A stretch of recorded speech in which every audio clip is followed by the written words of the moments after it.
یه لطفی میکنی به من، نزدیکترین دری که کنارته رو پیداش کن و یادت بمونه کجاست. حالا برگرد اینجا و ازت خواهش میکنم که چشاتو ببندی یا اینکه همینجوری با من بمون.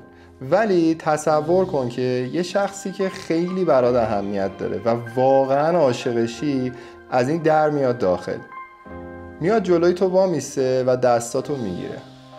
حالا تصور کن که تو چشات نگاه میکنه و بهت میگه که تو عالی هستی، هیچ مشکلی نداری و چیزی نیستش که بخوای درستش کنی تا بابت اون خواستنی بشی و قراره که حالت خوب بشه. احساسی که تو بدنت ایجاد میشه رو قشنگ بذار جا بیفته. حالا دستتو بذار روی قلبت و اگه چیزی حس نمی کنی هیچ اشکالی نداره، ولی ازت میخوام که اون حسی که اون شخص بهت داد و تو الان به خودت بدی. بگو من عالی هستم و هیچ مشکلی ندارم، هیچ چیزی نیستش که بخوام درستش کنم تا بابت اون خواستنی بشم و قراره که حالم خوب بشه.